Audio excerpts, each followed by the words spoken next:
Probably the latter.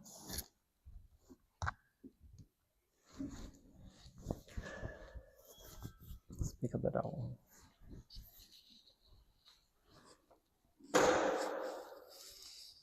Before we start the Dharma talk, please join me in invoking the Buddha's name 3 times. Namo Shakyamuni Buddha. Namo Shakyamuni Buddha. Namo Shakyamuni Buddha.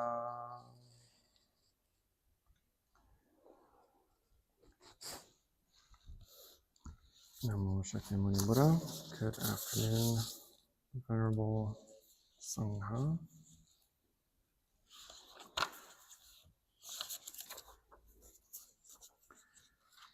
Did not write the verse on the board today, but we are on verse 69 of the 5th chapter of the Dhammapada, chapter on the Fool, Balavaga. So we'll recite the verse, give the dramatic story that comes with this verse, and the commentary. Should be a short talk, so we'll see. But verse 69 goes, as long as the evil deed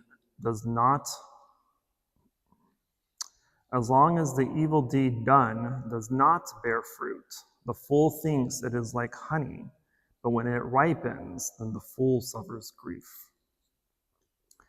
Again, as long as the evil deed done does not bear fruit, the fool thinks it is like honey, but when it ripens, then the fool suffers grief.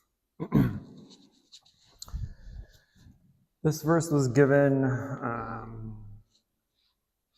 after the Buddha had found something out that was heartbreaking, I guess. But it is about a nun called Upalavana. She was, according to the story, is a very beautiful woman with perfect skin and perfect appearance, and was highly sought after. She had many suitors, right? All these princes and rich men and all these people that wanted her.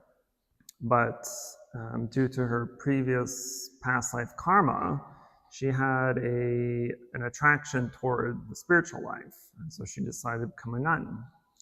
And so she left her life and ordained and became a nun, and decided to live a solitary life in the forest. Now, again, because she was so beautiful, everybody wanted her, including her own cousin, Nanda, not our Nanda, the Arhat, but a different Nanda. Nanda and Ananda are very common names, just they don't always relate to our Arhats. But anyway, her cousin Nanda had fallen in love with her way before she ever became a nun, right? So he always wanted her, always sought her out. And so one day he followed her in the morning after she did alms round and she was out, right? And he was stalking her for all day. And then eventually he snuck into her kuti, her little hut, where she was staying, and hid underneath her bed until she returned. Let me backtrack a wee bit. Upalavana, she actually became an arhat. After she had ordained, she used the fire kasini, right? Kasini is one of the objects of meditation that we use in the higher forms of meditation for jhana, because she had used that object of meditation and attained arhatship. So she was an arhat. So anyway, so she's fully enlightened at this point, right? And so after her enlightenment, this is when Nanda snuck into her hut and hid underneath her bed.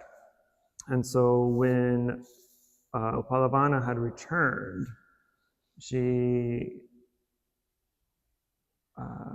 when Upalavana returned, Nanda, and she had laid on her bed, Nanda had kind of jumped out and jumped on top of her. And Upalavana, because she's enlightened, she has no attachment to what is happening, right? Instead, she was like, don't be foolish. Think about the consequences of your actions, right? The point is that she was assaulted, okay? And after Nanda had satisfied himself, he had left, right? He got what he wanted and he left. Now, the dramatic version of the story is that the earth had opened up immediately after he left the hut and sunk him into hell, right? Because to assault a holy person, especially an enlightened person, is one of the gravest offenses one can do. And so the one version of the story is that the earth swallowed him up, right? The earth shook, opened up and swallowed him into hell. And he spent many lifetimes suffering. The less fantastical view of that story is that he just suffered for the rest of his life, right? Due to the consequences of his negative action. And so once the Buddha had heard about this, he had reached out to the king Paranasi, something like that. I can't remember his name. But whatever city the Buddha was dwelling at the time. And he had asked the king, because at the time it was the kingdom that supported the monks and nuns and created the monasteries, right? And so he had asked the king for any future nunneries that he would build them closer to the city so the nuns weren't on their own in the middle of the forest, right? Being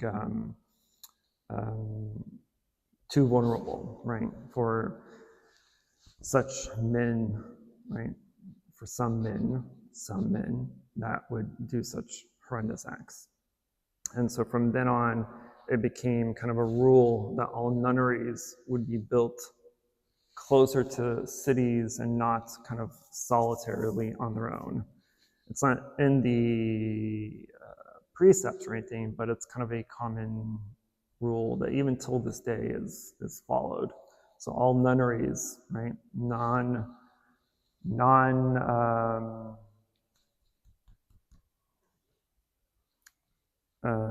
co-ed monasteries, right? If it's just a nunnery, and they're usually closer to the city, so they have some sort of support or resource if necessary. So anyway, once the Buddha had heard this and had requested the king to create future nunneries close to the city, this is the verse that the Buddha had given his monks at the time. Again, as long as the evil deed done does not bear fruit, the fool thinks it is like honey, but when it ripens, and the fool suffers grief. And essentially, this verse is just is a direct warning about the deceptive nature of unwholesome actions, right? And the delayed consequences of our karma. Because the Buddha explains that a fool may commit wrongful actions and initially, right, think or have satisfaction, thinking that there's no negative repercussions for such actions. But the karma that results from it will eventually catch up and it'll mature. And when it does, then the person will inevitably feel pain, suffering, and grief, and regret. So even our unwholesome actions, I think we've covered this yesterday in class, even some unwholesome actions that feel pleasant at first, or profitable, or harmless, right? But the harm that comes from those negative actions will eventually ripen later on, right? You don't have to think of karma to be effective immediately, right? Karma can come in any time. Karma requires the necessary causes and conditions for it to ripen, right? We often use the terms sowing seeds in our field of consciousness, right? Meaning that the same type of seeds that you would sow in a normal garden, right, takes time for it to grow. You're not going to stick it in there. You can't just put it in the ground and watch it grow, just stand there and watch. And waiting for it to be magical beanstalk. It takes time and specific causes and resources for it to grow. So karma works in the same way. So the Buddha reminds us that the foolish mistakes short-term sweetness for goodness, ignoring the downstream effects it has on yourself and others.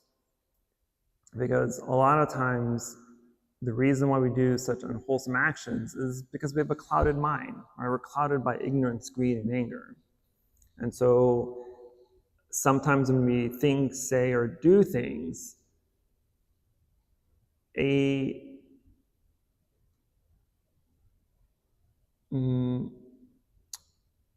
one of two things occurs. We either do it out of sheer ignorance, because we're foolish, right? We just do it because we're trying to satisfy our own desires, right? I'm like, yeah, I'm going to do this unwholesome act because I want to, right? In the case of Nanda, right? He had such deeply seated, unwholesome sensual pleasure that he committed such a horrendous sexual misconduct act to his own family member, right? Imagine how deeply rooted such desire had to be in order for that action to even occur in the first place, right? So on one hand, we have the fool who just does it and doesn't think of the consequences, right? They're just trying to get after the sweetness of the actual experience, right? Honey in this case. On the other hand, the different type of fool, which is we covered earlier in one of the other verses, the fool that knows he's a fool, right? And we have some wisdom. So when you do a negative action, you know it's negative, you know it's not exactly all that wholesome, but you're just like, F it, I'm gonna do it anyway, right? Because you want it. Yet you know that it's an unwholesome action, but you do it just to satisfy your own desires. So these are the kind of two main types of fools that's listed in this chapter. And it also reminds us that not all pleasant experiences are wholesome, but not all painful restraints are bad either. Because wisdom requires us to look past this kind of sugar rush we get from these immediate actions that we do to get satisfactory from it, right?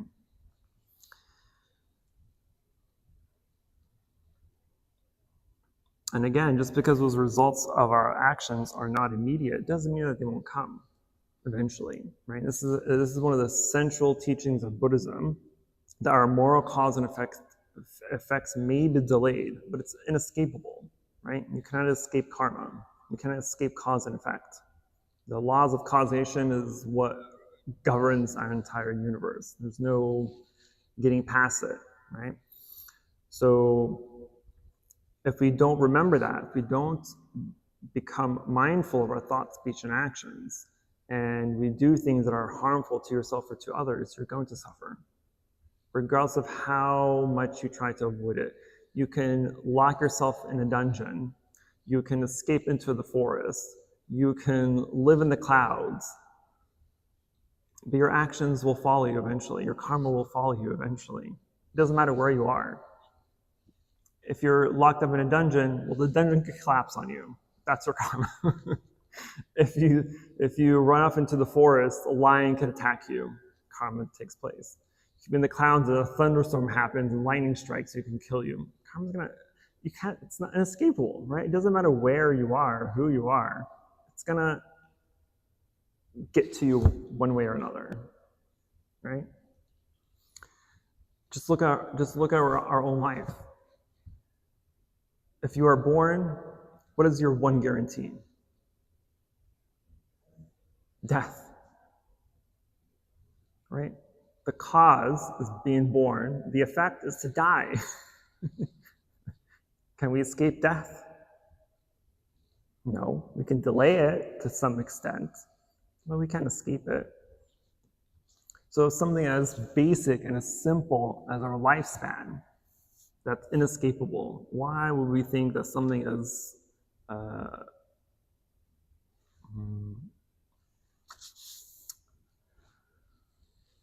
what's the word I'm looking for? Something as fundamental as causation be any less inescapable? So when those results of that bad karma mature, they bring suffering, right? And the suffering, the sweetness turns bitter, right? And the fool realizes the true nature of what they did. And this realization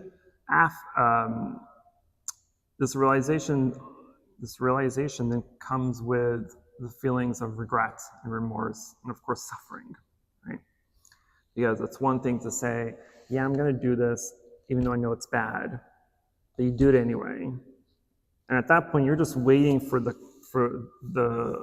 karma to come back and nip you in the butt, right? You're just waiting for it. Like, all right, is today the day? Is today I'm going to get struck by lightning? Is today the day my car doesn't start? Or whatever it may be.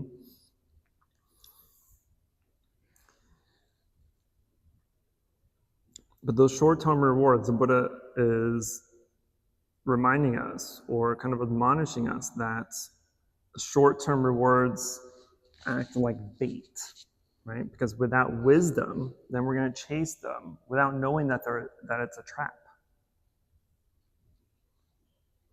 So all our pleasures, all our desires are essentially bait. All the marketing that you see in the world, all the campaigns, all the billboards, all the advertisements, all this is bait. Because what it's all trying to do? Literally catch you, right? If you're foolish enough, you fall for it. We've all fallen for it. So we're all fools, clearly. Right? We're all fools. Regardless of like, no, I don't fall for these advertisements. Did you select the clothes that you're wearing right now? Yes. They were marketed specifically for your type of person to buy. Look at the car that you bought. What influenced you to buy that car? Because it grabbed some sort of desire or attention, and they're like, ooh, this looks nice, this feels good, this runs well. So everything in our life has been a bait that we've fallen for, which is fine, right? Because everything, if you kind of analyze this, right, everything is an experience. And all experiences are either going to be pleasurable or unpleasurable. And if it's pleasurable, then desire comes with it. This isn't to say that an experience in itself is bad or the pleasure is bad, right? The pleasure isn't bad. What is bad is the desire part. Because if you take away the desire, then the pleasure that you feel from it is just a feeling. It's just a raw experience. There's no desiring, there's no wanting behind that feeling of pleasure. You can acknowledge that this is pleasurable without committing any sort of attachment or desire after it. So it's not like we can't go out and experience good things or experience pleasurable experiences. You can. But because we're fools, we attach to those pleasurable feelings and we create desire for it, and we go after it over and over and over again, right? To re-satisfy our desire for it over and over and over again. And that's what brings us suffering. Because the moment that your desire is unmet, you suffer. Even though initially that was a pleasurable feeling, right, as we mentioned yesterday in class, even though you initially had a pleasurable feeling from it, if you don't get it again, if your expectations are not met for that thing or person or place or whatever it is, then the pleasurable feeling you got from it disappears and becomes unpleasurable, becomes suffering. So then what's the point? What was the point of this pleasurable feeling if it just causes you to suffer? And so when we experience these pleasurable feelings, experience it for what it is. Don't attach to it. Don't try to recreate this memory, right? Because most people try to recreate memories, right? If you're recreating a memory, then you have an attachment to it. If you're trying to re-experience something you've experienced before, you have an attachment to it. It could be anything. It could be a place, it could be food, it could be music, it could be clothes, it could be anything. If you're going after it again, or trying to re-experience it again, or trying to bring back the same satisfaction you had from it before again, all this is just causing an endless cycle of suffering. Yes?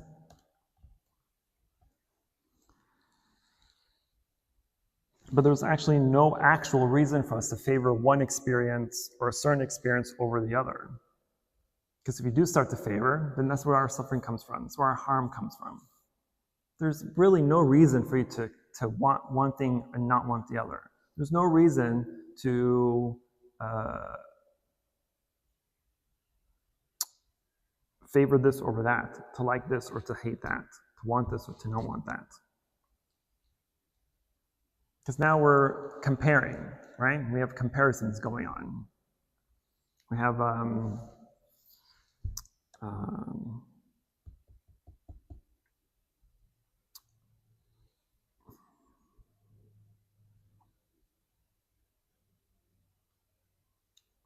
now it's losing my head,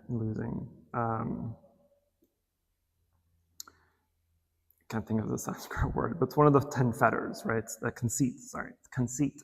Conceit is essentially comparing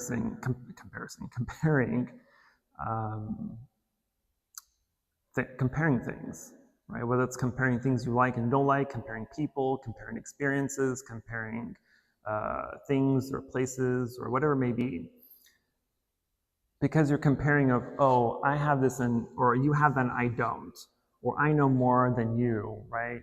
Or you look like you have a better life than I do, or you look like you know more than I do, or you make more money than I do, or whatever. Like all this comparing is causing the mind to desire something that you either don't have or that you want more of. Right? And essentially that creates, bottom line, jealousy out of ignorance. Because if you're comparing, oh, that person has a nicer house or a bigger car or a fancier job, right? Fool then tries to manipulate their surroundings and manipulate their environment or manipulate or try to transform the lives in order to make themselves look equal or better than that person that they're comparing with.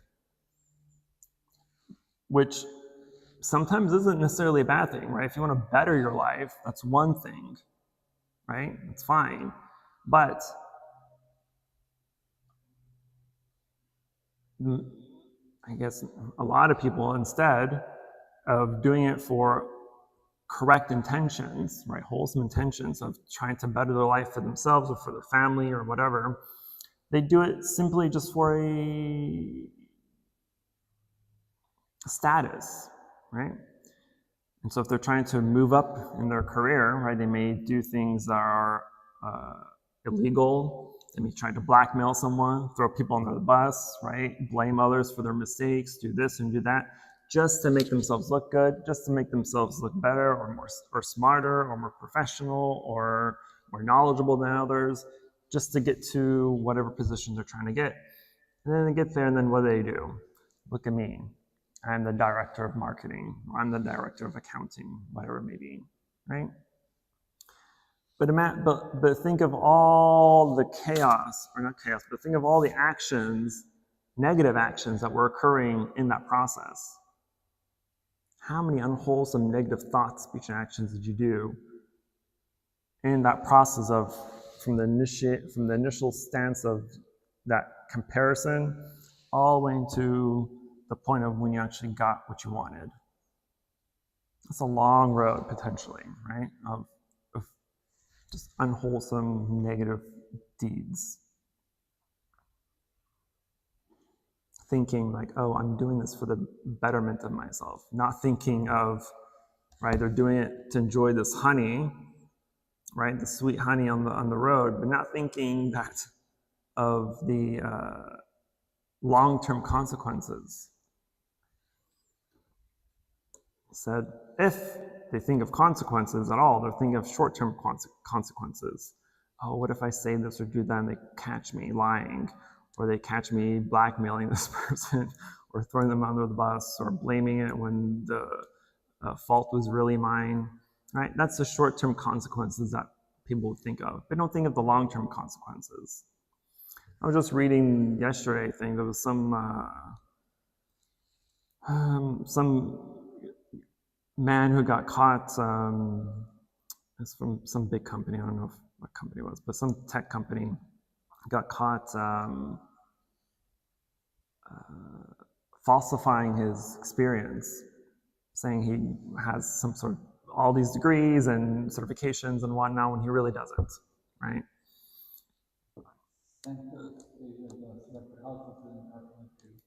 I'm sorry? Oh, him too.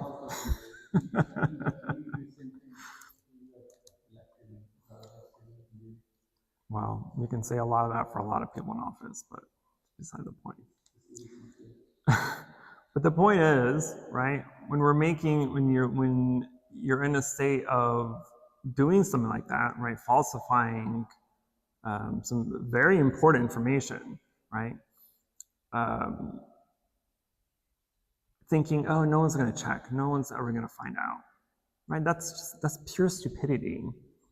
Even when people do commit crime and think they can get away with it, nowadays it's almost impossible to get away with murder, right? Because everyone has a phone, there's cameras everywhere, everyone's always recording something or doing some stupid stuff on social media.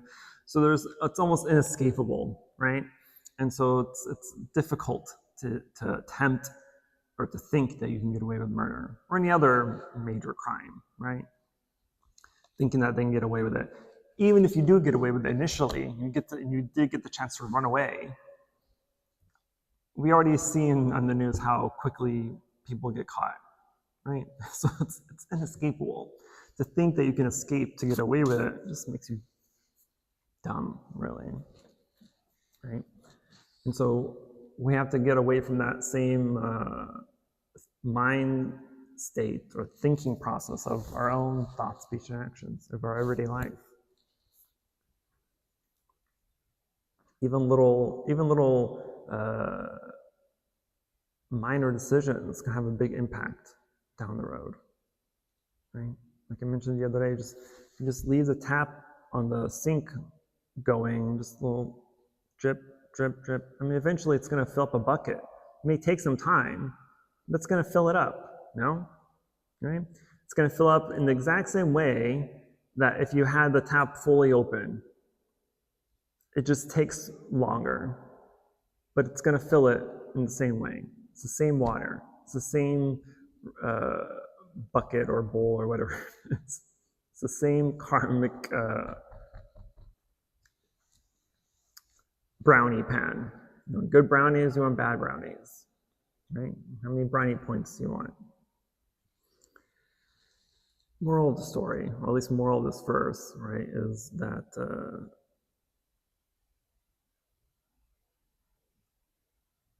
we have to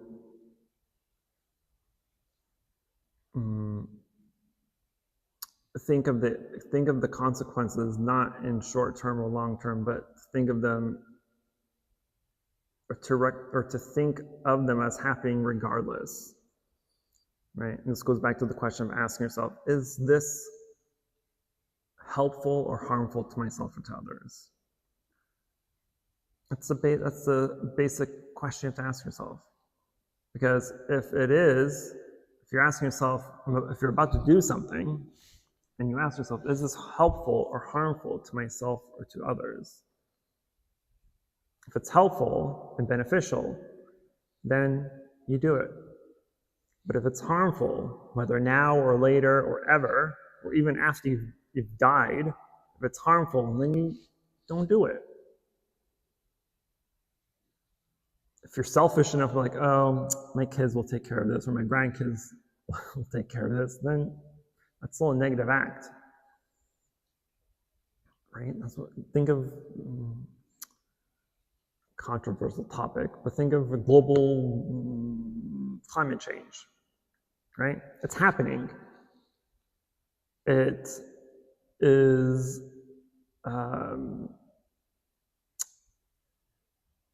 already in the process of decaying very quickly, but it's not decaying to the point that's going to cause us to be extinct anytime soon, right? In our lifetime, we're like, yeah, we won't worry about it now.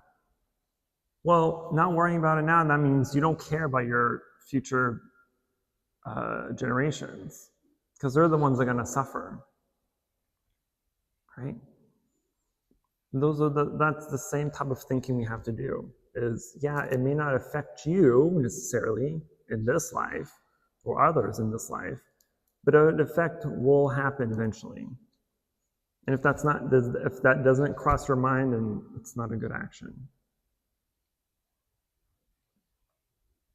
You're just selfish at this point. It doesn't affect me. Well, guess what? If you're not enlightened this lifetime, you're going to come back, and then eventually in some lifetime it will affect you. You're part of that problem, right? Okay, I'll stop talking now. Questions, concerns, emotional outbursts. So if there is no speech or action, essentially no deed done, but it's just a thought process, let's say, for in case of honey, like you're just dreaming or thinking about honey, like you never tasted honey, never did anything. Or maybe going back to the extreme example where that guy he had just feelings, but he didn't perform the act. And so he was just thought process, never spoke, never did anything, and there was no deed done, let's say, assume. Then was that going to affect his karmic action? Or let's say example, let's say he was meditating and with her, and they were meditating and he had feeling brain, he was probably going through fantasizing or whatever he was doing in his brain, but he never did, hypothetically, let's say in future, never did anything, no action. So was there any action? Oh, there's still karma, right? Because there's karma of the mind, speech, and action. Let's, for example, say that for any negative thought you had, you lose -1 point karma. For any speech, -2 points. For any action, -3 points. Right? Because thought and speech and action, it kind of works in that kind of hierarchy, right? It's the lowest form as a thought, it's a medium form as a speech, and it's the highest form as an action. But like Nanda in the story, right, he had those desires for her for years and years and years, right, in his mind. So he had fantasized about her, he had desires for her, he probably had thoughts of what it would feel like or how it would experience. But because he did it over and over and over again, he got to a point where he just couldn't control those thoughts anymore, and he had to do something about it, right? So if your mind is unguarded with those thoughts and you continue to allow those negative thoughts to occur, to happen over and over and over again, eventually it's like blowing up a balloon. It's blowing air into a balloon. Eventually it's going to pop. Unless you stop the air from flowing, stopping the unwholesome actions from occurring, then nothing is going to explode. So sorry for follow up on the same. That's why I put the meditation over there. He was, let's say he was meditating on that unwholesome thought. He was, why this thought is, and still he was expressing it, letting it, instead of suppressing it, trying to let it go. Okay. But still uncomfortable thought.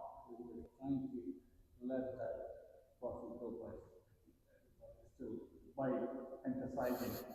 And it's kind of complex situation where you was meditating, let's say. That's still. So he was trying to get rid of that.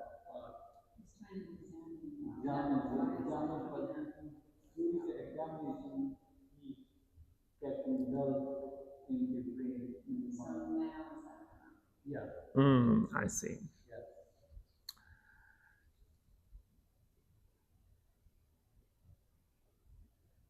That's a great question. My answer would be yes and no.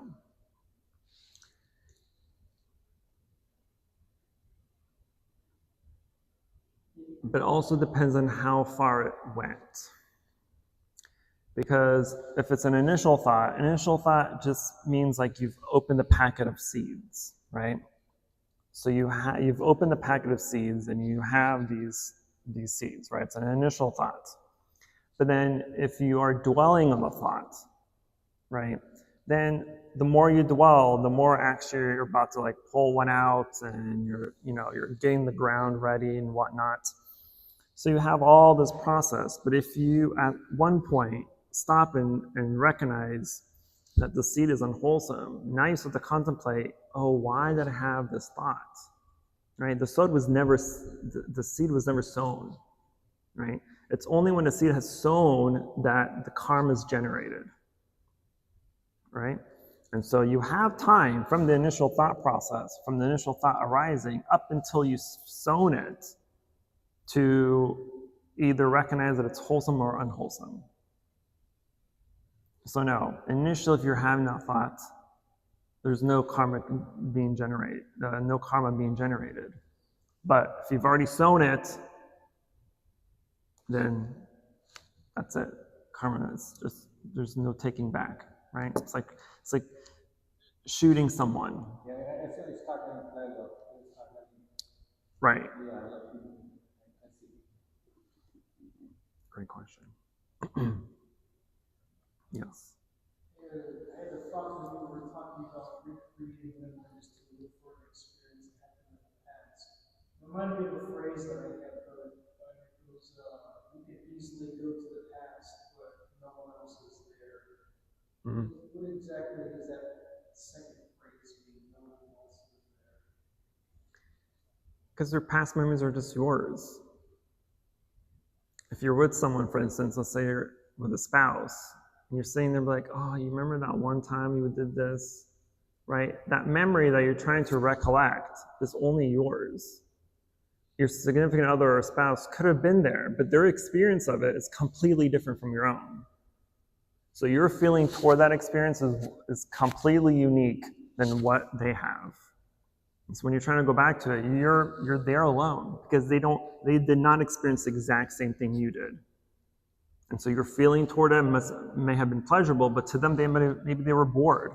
Maybe they didn't like being there and just pretended that they did to satisfy you. So your experiences are completely different. So to you, like, oh yeah, remember when we were there and we're both laughing, having fun, and they're like, yeah, I guess I was there. Does that make sense? Like, think of our trip to Vietnam last year, right? We were both there. We were stuck together, all the monastics, for 3 weeks, so, right? So you would think that we would all have the exact same experience. But we don't. He liked different food more than I did. I like salted coffee. He didn't enjoy it, caused him anxiety, right? Some places were too hot because we're all in robes, and right into them, they're like, this is fine. Some had fans, some we didn't have fans. And so it's our memories of that trip may be in kind of the same bucket, but our experiences is sands of grain, like grains of sand, right? You can fill this up with sand, and that's our experience in Vietnam. But each grain is a different type of feeling and experience and desire and whatnot that we had. So you may think, oh, look, you remember that one time we went to? Yeah, I was there, but I wasn't there. Make sense?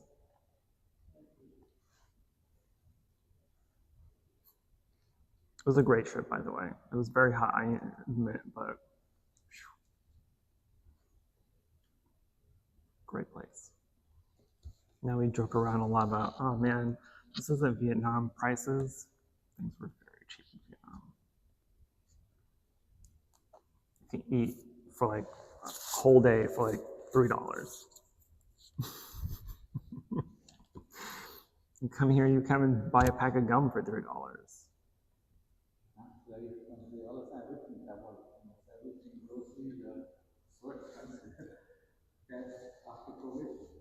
It's a mess.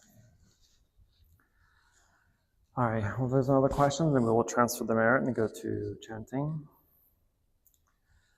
Namo Shakyamuni Buddha, Namo Shakyamuni Buddha, Namo Shakyamuni Buddha. For any positive karmic action we've accumulated here today, we wish to transfer the merit to all sentient beings and wish them full enlightenment. Namo Shakyamuni.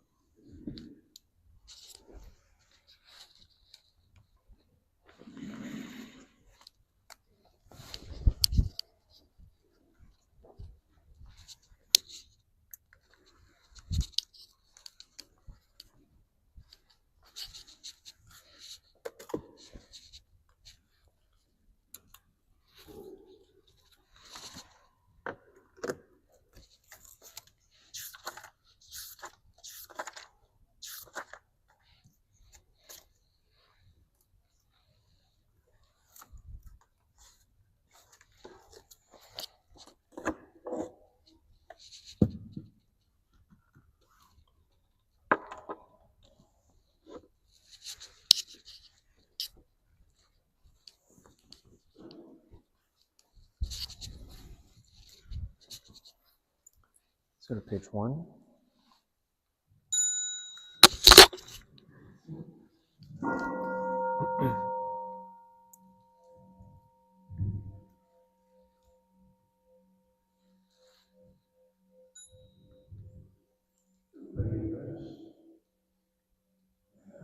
Incense in the censer now is burning, all the Dharma realm in every place auspicious clouds appear.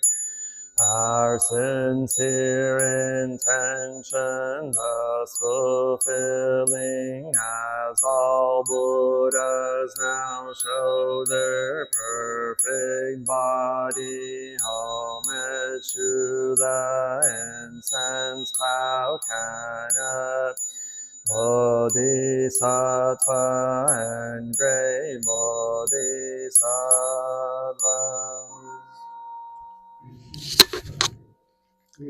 Gratitude we offer this incense to all Buddhas and Bodhisattvas throughout space and time. May it be fragrant as earth, reflecting our careful efforts, our wholehearted mindfulness, and the of understanding slowly ripening. May we and all beings be companions of Buddhas and Bodhisattvas.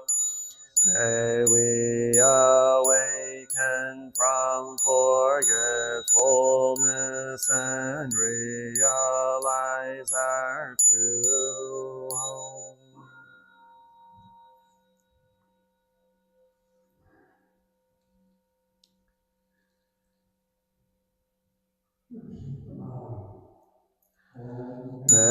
To the eternally abiding Buddhas, the supreme Dharma and sagely Sangha through Dharma realm and the realm of empty space and pre-period of time.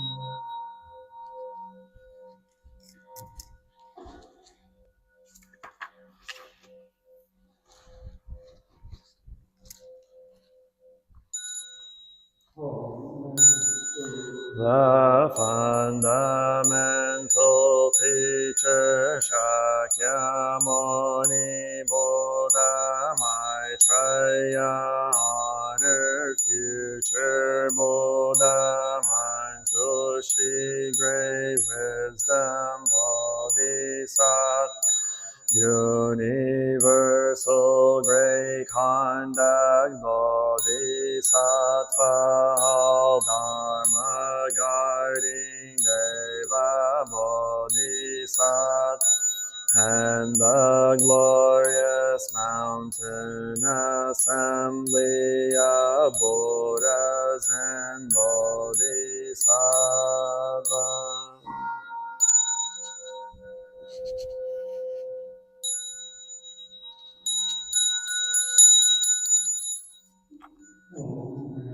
To Amitabha Buddha in the land of ultimate bliss Avalokiteshvara, great compassion Bodhisattva, great strength Bodhisattva, restore great vow Bodhisattva, and the assembly of great pure sea light Bodhisattvas.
Surpass profound and wonderful Dharma is difficult to encounter in hundreds of millions of eons. I now see and hear it, receive and uphold it, and I vow to fathom the Tathagata's true meaning. Namo Shakyamuni Buddha, Namo Shakyamuni Buddha, Namo Muni Buddha.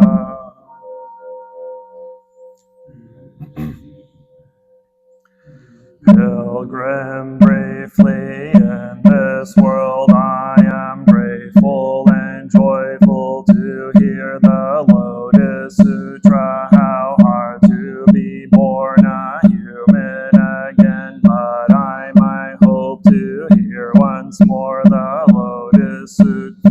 The Buddha moon is hid in the sun of Maitreya, not yet arisen in the long night's darkness. In between only the Lotus Sutra sheds its light, the wonderful Dharma of the Lotus Sutra. Whoever copies it, reads it, lives it, they say will be called preacher of the fivefold Dharma, with his 6 roots cleansed in death. The Lotus Sutra is guarded by a heavenly host. He wanders the world without fear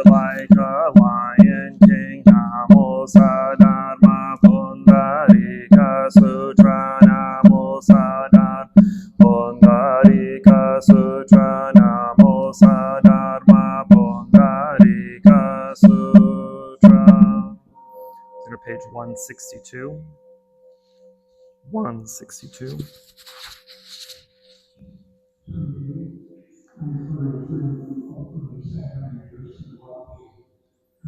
That time Bodhisattva, universal worthy fame for his freely exercised transcendental powers, dignity and virtue in company with great Bodhisattva, immeasurable, boundless, indescribable numbers arrived from the east, the lands that he passed through, one and all quaked and trembled, jeweled lotus flower rained down in immeasurable hundreds, thousands, 10,000s, billions of different kinds of music played in a dish, numberless heavenly beings, dragons, yakshas, gandharvas, asuras, garudas, kimnaras, mahoragas, human and non-human beings surrounded him in a great assembly, each displaying his dignity, virtue, and transcendental power. When Bodhisattva, universal worthy, arrived in the midst of Mount Gitakuta in the Saha world, he bowed his head to the in obeisance to Shakyamuni. Buddha circled around him to the right 7 times and said to the Buddha, world honored one, when I was in the land of the Buddha, king above jeweled dignity and virtue, from far away I heard the Lotus Sutra being preached in the Saha world in company of immeasurable, boundless hundreds, thousands, 10,000s, millions of bodhisattvas I have come to listen to and accept it. I beg that the world-honored one will preach it for us, and good men and good women in the time after the thus come one has entered extinction. How will they be able to acquire this Lotus Sutra? The Buddha said to Bodhisattva, universal word, if good men and good women will fulfill 4 conditions in the time after the thus come one has entered extinction, then they will be able to acquire this Lotus Sutra.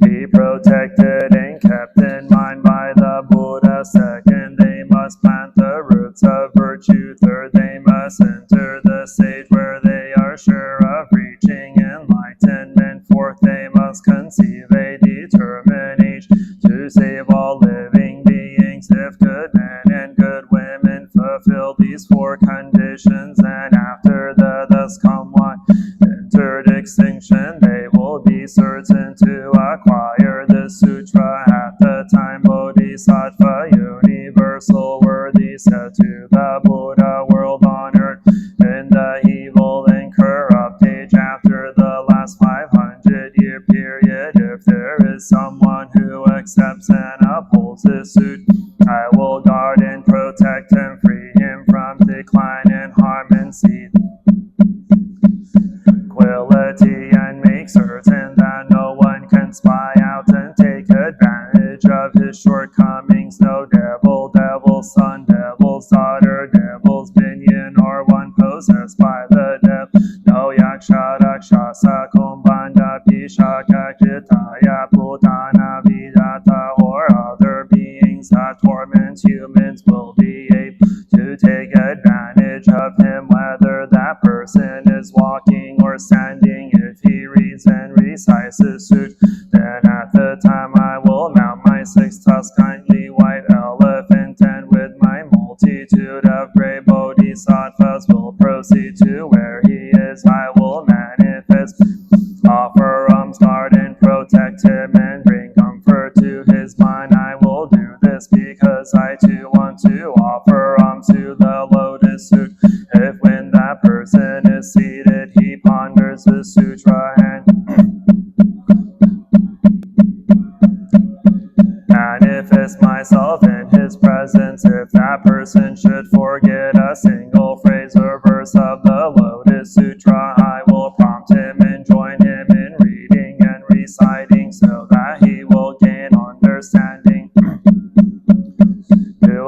precepts, upholds reason, recites the Lotus Sutra, will be able to see my body, will be filled with great joy, and will apply himself with greater diligence than if, because he has seen me, he will immediately acquire samadhis and dharanis. These are called the repetition dharan, the 100,000, 10,000, million repetition dharani, and the Dharma sound expedient dharani. He will acquire dharani such as honored one in the later time, in the evil and corrupt age of the last 500-year period. If monks, nuns, laymen, believers, or lay women believers who seek out, accept, uphold, recite, and transcribe this Lotus Sutra, practice it, they should do so diligently and with a single mind for a period of 21 days. When the 21 days have been fulfilled, I will mount my 6-tusked elephant, and with immeasurable numbers of bodhisattvas surrounded me, and with this body of beings delight to see, I will manifest myself in the presence of the person and preach Allah for him, bringing him instruction, benefit, and joy. If when the Lotus Sutra is propagated throughout Jambudvipa, there are those who accept and uphold it, they should think to themselves, this is all due to the authority and supernatural power of universal worthy. If there are those who accept the sutra, memorize it correctly, understand its principles, and practice as the sutra prescribes, these persons should know that they are carrying out the practices of universal worthy himself in the presence.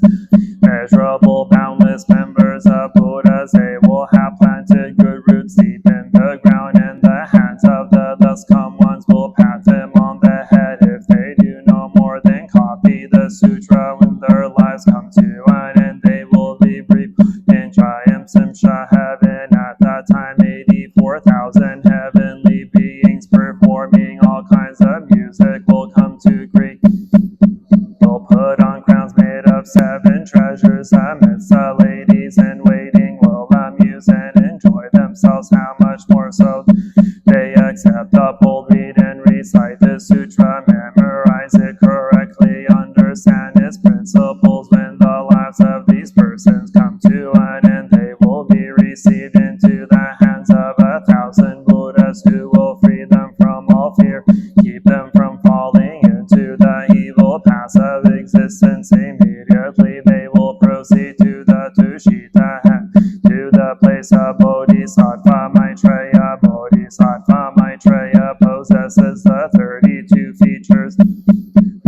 By a multitude of great bodhisattvas, he has hundreds, thousands, 10,000s, millions of heavenly attendants, and these persons will be reborn in their midst. Such will be the benefits and advantages they enjoy. Therefore, persons of wisdom should single-mindedly copy the sutra themselves, or cause others to copy it. Should accept, uphold, read, and recite it, memorize it correctly, and practice it as the sutra prescribes. World honored, I now see dental powers to guard and protect the sutra, and after the thus come one had entered extinction, I will cause it to be widely propagated throughout Jambudvipa, and will see that it never comes to an end. At the time Shakyamuni Buddha spoke these words of praise, excellent, excellent, universal.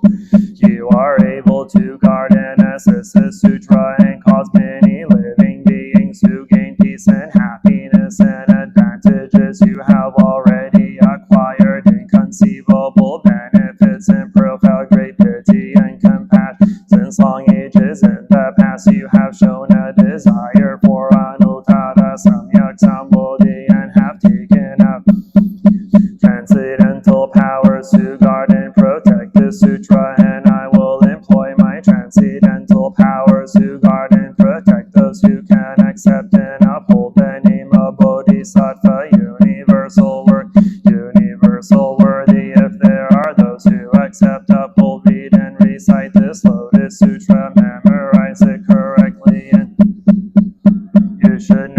that such persons have seen Shakyamuni Buddha. It is as though they heard the sutra from the Buddha's mouth. You should know that such persons have offered alms to Shakyamuni Buddha. You should know that the Buddha has praised such persons as excellent. You should know that such persons have been patted head by Shakyamuni Buddha. You should know that such persons have been covered in the robes of Shakyamuni Buddha. They will no longer be greedy for or attached to worldly pleasures. They will have no descriptions or jottings of the non-Buddhists. They will be associating with such people or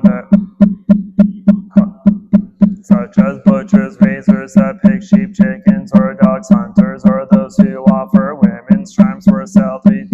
Will be honest and upright in mind and intent, correct in memory, and will possess the power of merit and virtue. They will not be troubled by the three poisons, nor will they be troubled by jealousy, self-importance, ill-funded conceit, or arrogance. These persons will have few desires, will be easily satisfied, and will know how to carry out the practices of universal work.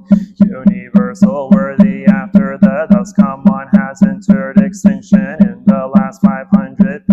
If you see someone who accepts, upholds, reads, and recites the Lotus Sutra, you should think to yourself, before long this person will proceed to the place of practice, conquer the devil host, and attain Anuttara Samyak Sambodhi. He will turn the wheel of the Dharma, beat the Dharma drum, and sound the Dharma conch, and rain down the Dharma rain. He is to sit in the lion seat of the Dharma amid the great assembly of heavenly and human beings. Universal work in later ages. If there are those who accept, uphold, read, and recite the sutra, such persons will no longer be greedy for or attached to clothing, bedding, food, and drink, or other necessity. Daily life, their wishes will not be in vain, and in this present existence they will gain the reward of good fortune. If there is anyone who disparages or makes light of them, saying, "You are mere fools," it is useless to carry out these practices, and they will gain you nothing. Then as punishment for his offense, that person will be born eyeless in existence after existence. But if there is anyone who offers alms to them and praises them, then in this present existence reward for it. If anyone sees a person who accepts is true or not, he will in this present existence be afflicted with life.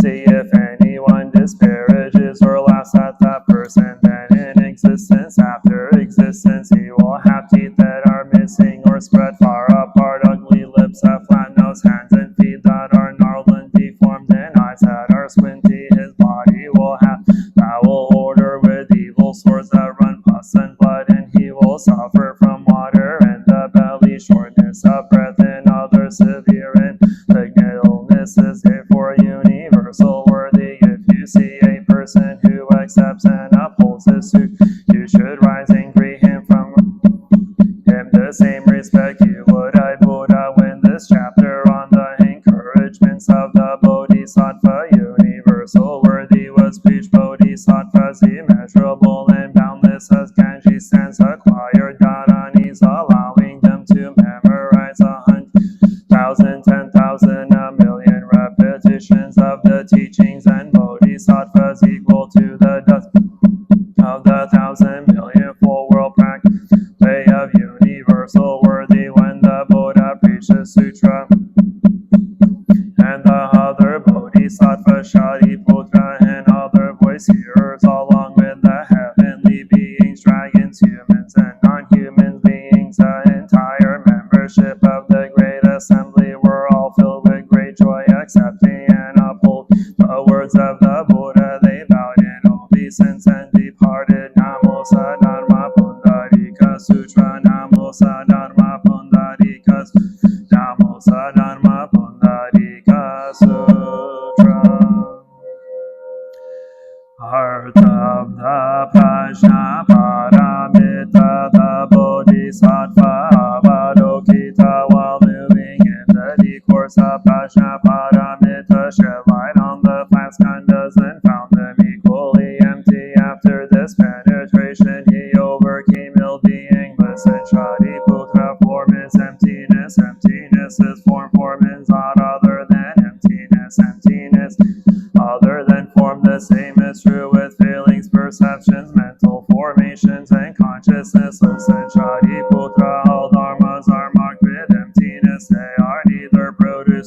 destroyed, neither defiled nor immaculate, nor increasing nor decreasing. Therefore in emptiness there is neither form, no perception nor mental formations, nor consciousness, no eye or ear or nose or tongue or body or mind, no form, no sound, no smell, no taste, no touch, no object of mind, no realms of elements, interdependent origins, and no extinction of them, no ill-being, no cause of ill-being, no end of ill-being, and no path, no understanding, no attainment, because there is no attainment. The Bodhisattvas grounded in Prajnaparamita find no for their minds having no obstacles, they overcome fear, liberating themselves forever from illusion and realizing perfect nirvana. All Buddhas in the past, present, and future arrive at Anuttara Samyak Sambodhi. Therefore,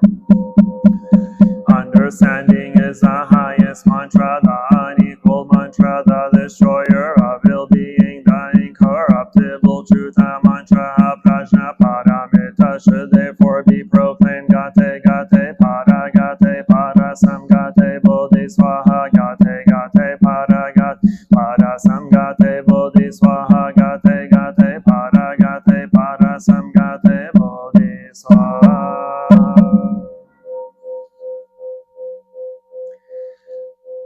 Sentient beings are limitless. I vow to liberate them. Afflictions are endless. I vow to eradicate them. Teachings are infinite. I vow to learn them. Buddhahood is supreme. I vow to attain.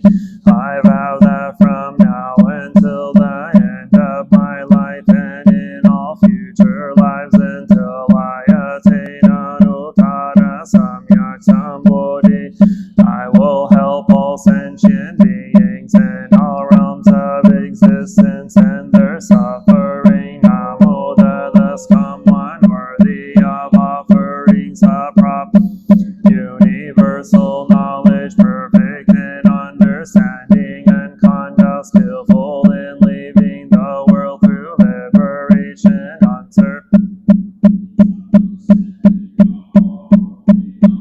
unsurpassed, light taming hero, teacher of gods and people, Buddha, the world honored one. Namo Shakyamuni Buddha, Namo Shakyamuni Buddha, Namo Shakyamuni Buddha, Namo Avalokiteshvara Bodhisattva, Namo Avalokiteshvara Bodhisattva, Namo Avalokiteshvara Bodhisattva, Namo Mahasamaprapta Bodhisattva, Namo Mahasamaprapta Bodhisattva, Namo Mahasamaprapta Bodhisattva, Namo Shittigarbha, Namo Shittigarbha Bodhisattva, Namo Shittigarbha Bodhisattva, Namo Manjushri Bodhisattva, Namo Manjushri Bodhisattva, Namo Manjushri Bodhisattva, Namo Samantabhadra Bodhisattva, Namo Samantabhadra Bodhisattva,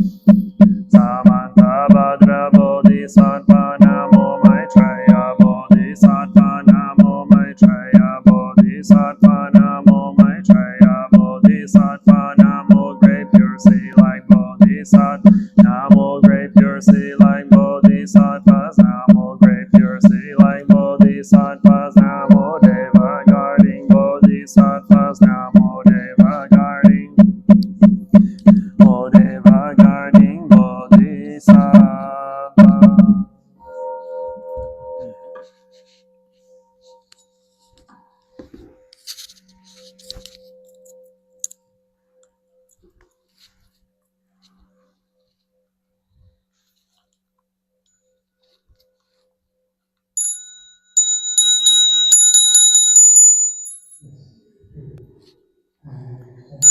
Refuge in the Buddha, the one who shows me the way in this life. I take refuge in the Dharma, the way of understanding. understanding and of love, I take refuge in the Sangha, the community that lives in harmony and awareness.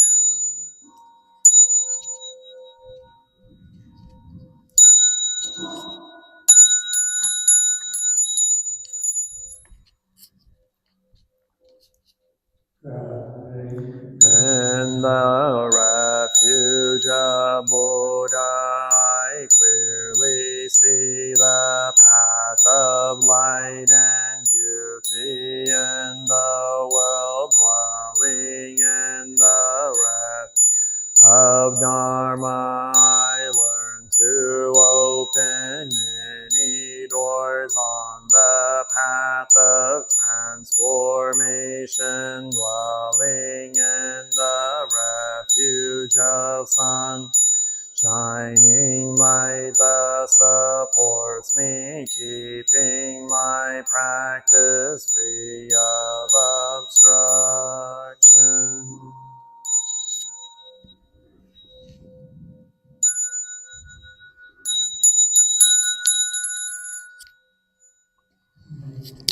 Refuge in the Buddha, in myself I aspire to help all people recognize their own awake nature, realizing the mind of love, taking refuge in the Dharma.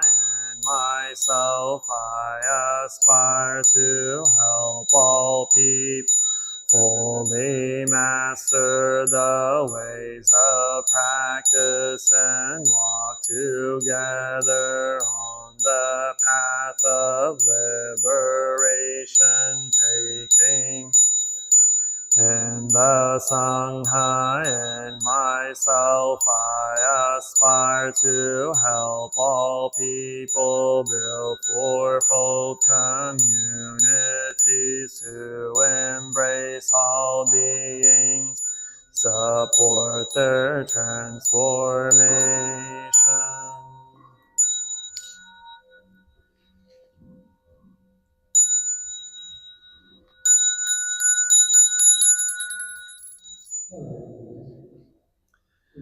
Citing the sutras, practicing the way of awareness gives rise to benefits without limits. We vow to share the fruits with all beings.